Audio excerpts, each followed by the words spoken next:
আছে আমাদের নবান্ন, তো তার জন্য রান্না বান্না সব হয়ে গেছে। তো চলো তোমাদেরকে একবার রান্না বান্নাগুলো দেখিয়ে দিই কি কি আমি করেছি। সেরকম বেশি কিছু করিনি, তো যেটুকু করেছি তোমাদের চলো দেখাই। প্রথমে দেখাচ্ছি ভাজা দিয়ে 5 রকম ভাজা করেছি। তারপরে এখানে নিচে আছে ডাল, এখানে আছে সবজি দিয়ে মাছ দিয়ে টক, এখানে আছে ফুলকপির তরকারি, আছে এখানে শাক চচ্চড়ি, এই যে শাক চচ্চড়ি,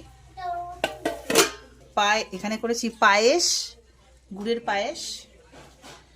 আর ভাত তো থাকতেই হবে, এটা ছাড়া তো সব খাওয়াই অসম্পূর্ণ।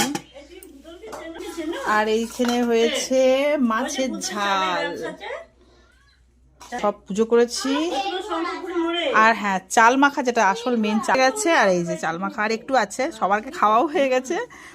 তো পুজো দিয়ে চাল মাখা, যেটা সব ফল দিয়ে চাল দিয়ে, এই পুজো করা চাল আর ফল দিয়ে এটা মাখতে হয়, ভীষণই টেস্টি হয় খেতে।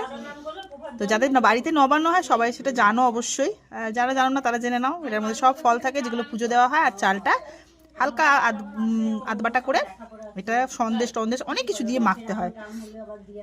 তো চলো, আর আমার দিদিকে এখন খেতে দিয়ে দিয়েছি। দিদি দুর্গাপুর চলে যাবে, আর এখানে দিদি খাচ্ছে। দিদি দুর্গাপুর চলে যাবে, দিদি খাচ্ছে। এই যে দিদি, কেমন রান্না হয়েছে বল? তো সবকিছু নিয়েছি নি। তো চলো বন্ধুরা, টাটা।